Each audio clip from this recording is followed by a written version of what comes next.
What up, what up, what up, good people? It's your boy BTG, aka Bust Them Guns, back at you with another review.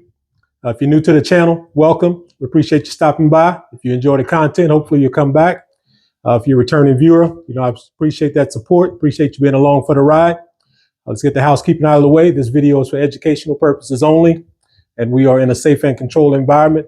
None of the firearms shown in the video have been modified to enhance the fire mechanism, nor are we selling any accessories or firearms in the video. So this is the video on that Smith & Wesson M&P 2.0 metal carry comp. So that's what we're rocking with today. And we got a guest appearance in this bad boy from that SIG 365 AXG. So a little mini comparison. Primary was to get this M&P out, get some first shots through this bad boy, get a feel for it, see what that recoil is like, see if that comp is doing its thing. So this was first shots on this, and we brought the SIG along just to see how they compare, since they're both comped in different ways, but both comped. I did throw this light on here. That's the TLR 7A, and that's probably what I'll leave on there. Well, it's going to go with the X, the rechargeable one, but I had this one, so I threw that on there, and that looks pretty nice. So I think we'll leave it with that. And I got the other stuff coming. If you've seen the unboxing that I did on this, I've got the Floyd Maxwell as well as the base plates coming for this, Floyd Customs. And the optic I'm going to throw on this is going to be that Hollison SCS, the MP2, and that's the one that's a direct mount that's made for M&P. So that's what we're going to be rocking with. I had this bad boy out at the range, like I say, first shots to kind of get a feel for it, see how I like it. I've seen quite a few videos on it, but I had no firsthand experience on it. So we're going to jump out to the range, check out that footage, let you see how it compares. First round, ran rounds through here. Then we mixed in the SIG just to kind of give you a back-to-back comparison. But I'm not going to hold you in here. This is more about the range day. So let's jump out to the range, check out that footage, and then we'll come back in and talk about it a little bit. All right, good people.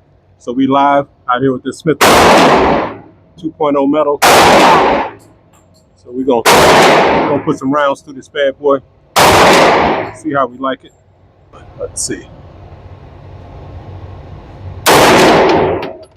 Where are we at there? We got to bring it down.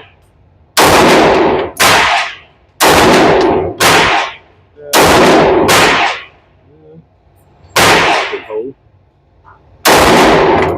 Let's see where we're holding at here. Come down some.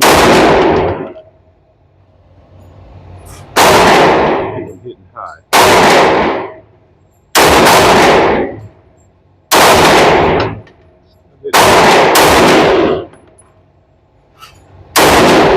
There we go.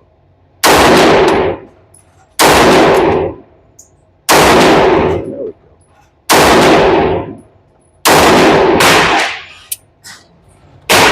It's not locking back. So I ran a short earlier and it didn't lock back on that either. So let's run another mag.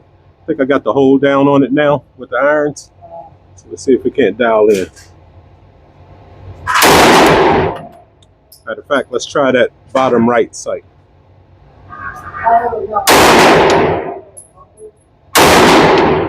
Pull that, where I'm at.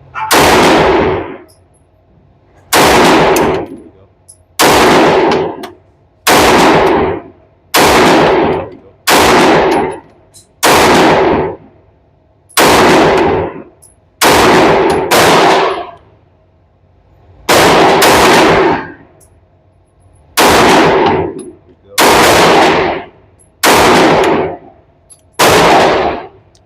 It's the recoil is not bad, but it seems to have a little more snap than I expected. Let's see. And it's still not locking back. So it's yet to lock back on empty. So not sure what's happening with that, but I like it. Let's keep on going.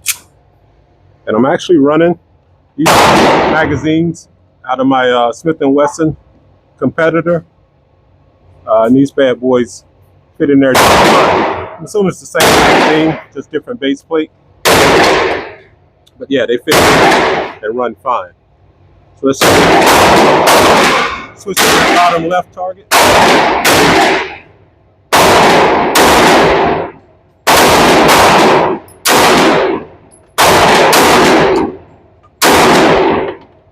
Okay. Let's just shoot some more. That bottom left target.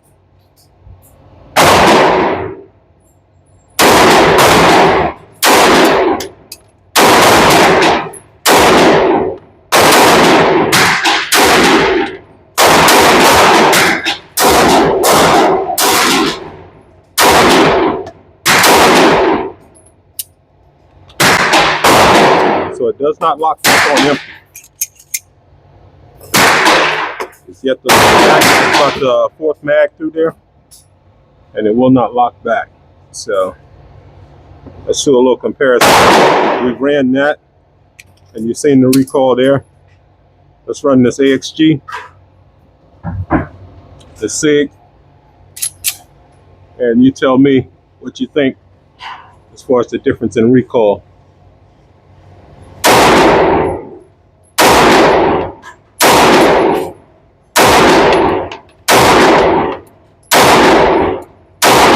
We're in the top left target.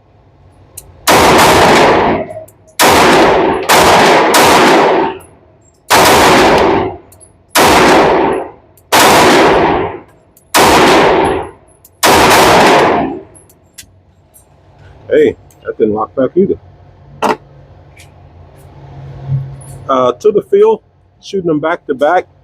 The Smith & Wesson seems to have a little more snap, but I don't think there's much difference.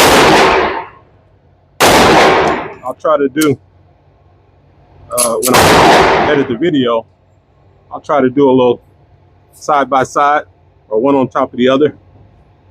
But I like the way this Smith & Wesson shoots.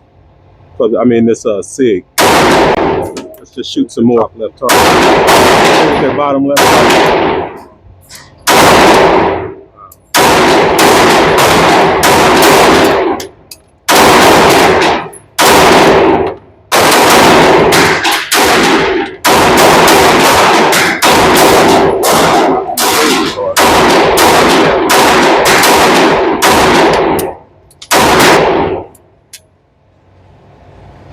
I think I'm riding the slide lock, so I don't think that's why it's locking. I don't think that's why it's locking back. But let's pull that target in and take a look, see how we're doing so far.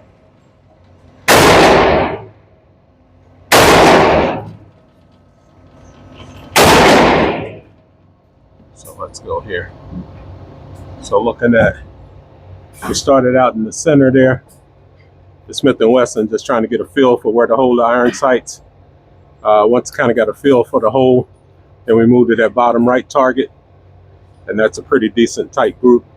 Then switched over to that bottom left. So that held pretty tight, but it's still a little adjustment. And then we switched over to the SIG for that top left target there. And that's you're in the box, but we got none of the red, so that's kind of iffy there. So let's go another magazine with that SIG. We're gonna go to that top right target and see what we can do. See if we can't tighten it up a bit.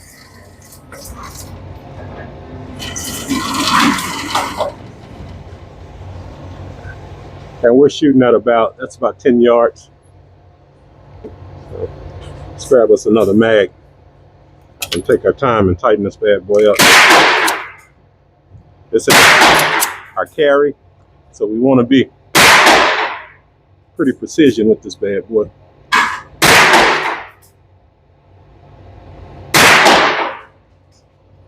Hold it there.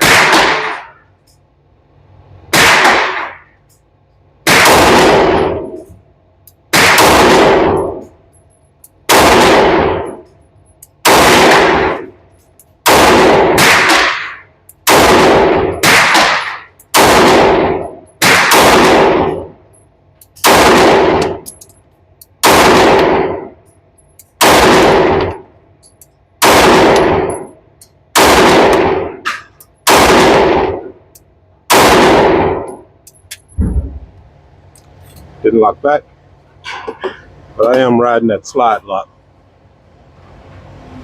So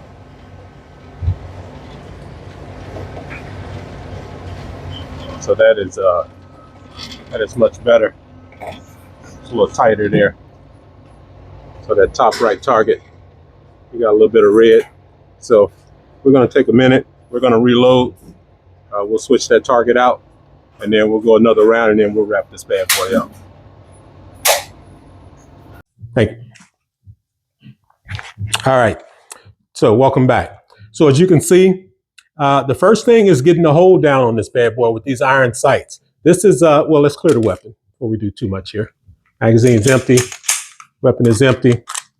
Mag back in for aesthetics. The sights on this bad boy, it's got a nice, that is, I guess that's a tritium sight up front. And then you're blacked out in the rear. So you've kind of got the U-notch, kind of like the Springfield type setup, but it fits perfectly in that sight window. But it's still a matter of getting the hold down with the iron sights. Different guns shoot different as far as where you need the hold. So I started out, as you can see, shooting a little high. But then I kind of brought it down and dialed it in once I got more of a feel for where I needed the hold to be on target. But I like the sight picture on this. This is pretty solid. I am going to be putting an optic on it, but with that Holosun with the SCS, it sits low and it's a direct mount, so I'll still be able to co-witness. So I'll still be able to use the factory iron sights with that Holosun, and that's what I like about it. And I prefer the direct mount anyway. As you can see, it was not locking back, and it did not lock back the whole time. My grip, I'm here, so I'm riding that slide lock, and even though it wasn't locking back, I wasn't conscious enough to drop my grip because I didn't think about it until it didn't lock back. So I'll have to see if it was me. I think it was me because it didn't lock back at all day. But you can see it locks back if you just jack it. So I'm pretty sure it was me just riding that slide lock. So I'll have to make that adjustment because I had the same problem with the SIG. It wasn't locking back, and I know it locks back. So I've just got to adjust my grip and get a little lower, get underneath that slide lock so we're not locking. But to compare these bad boys, I mean, you saw the footage. Size-wise, the M&P obviously is a little bigger. When you put them up there, it's longer, and the base is a little bit longer on there. But it's definitely thicker. So it's not a large gun. Like I say, it's Glock 19 size. So for those that like a larger gun, this will be an easy EDC, a comfortable EDC. But just as a direct comparison size-wise, this is 3.7, I believe, the barrel, and this is 4.2. But with the difference, I think, and I haven't looked back at the footage, but it seemed like the SIG shot a little bit flatter than the M&P, in my opinion. I mean, you can be the judge of it. You saw the footage. I'm going to try to edit this where I can loop it over the top as I shoot them and just see, give you a better idea to see how they jump. But sizably different firearms, but grip-wise, I still think the EDC, this SIG is the best EDC out there. This macro size grip, because that's just perfect. It's not oversized, it's perfect for the hand. This is a good feel, no doubt about it. You got good texture on this grip, so it's not going anywhere. But to have the smaller, and this is 17 and 17. So I still think this is ideal. I think you had a little less recoil with the SIG. It felt like a little less recoil, but when I say a little less, I mean a little. Like it's not much difference in these bad boys, but I wanted to shoot them at the same time just to have a better feel. But the look of this, I think, is hot. I think this bad boy is hot. And once the magwell is on there and the optic, I think it's really going to just set it off. This is a nice piece. But let's jump back out at the range.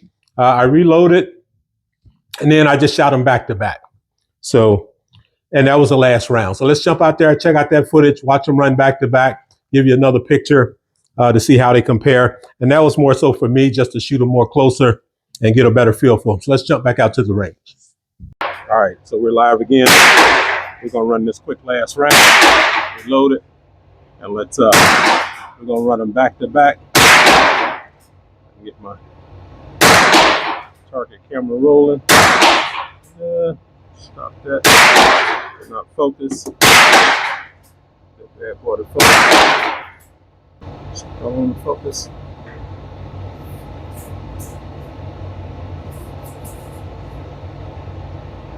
That's what it's gonna be. Let's try that. All right, so we're hot. We're gonna start with the Smith & Wesson. Let's go dead center.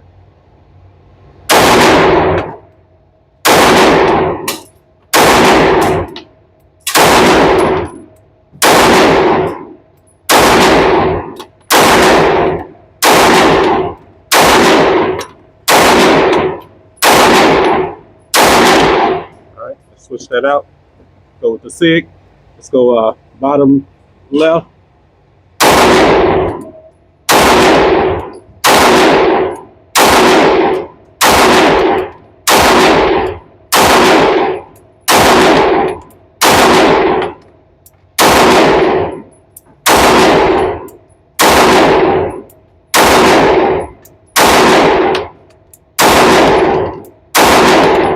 All right, right back with the Smith, bottom right.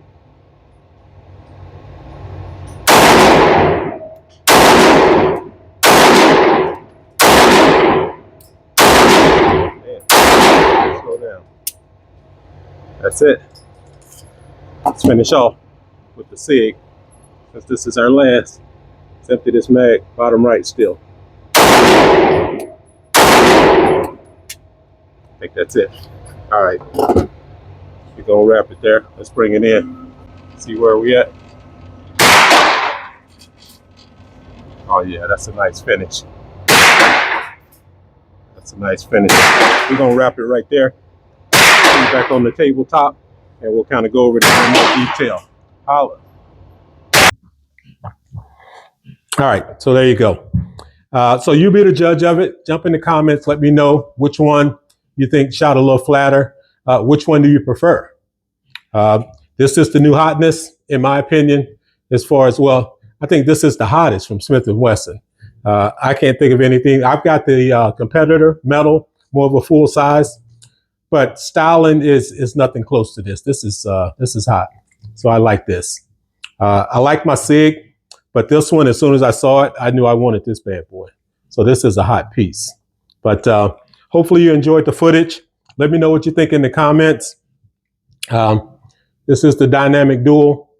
Two nice pieces. Either one could be an EDC. Both could be an EDC. You can rotate them. I might rotate these bad boys.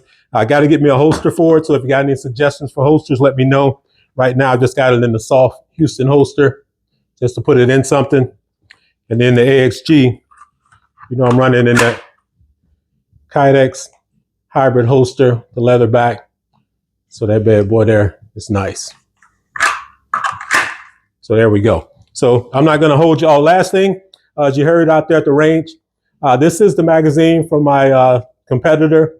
And they've got just a different base pad, but I'm pretty sure they're the same magazine because it ran in there just fine. Still just 17. So I was able to use some of these to have additional mags. It only comes with two, but that's no big deal. You can always get Smith & Wesson mags are not that expensive. But that's it for now. Hope you enjoyed the video. Hit me up in the comments. Let me know what you think. Check me out on the other platforms at Bust Them Guns on Instagram as well as Facebook. And we're out there on Rumble as well with a little contact. So until next time, holla.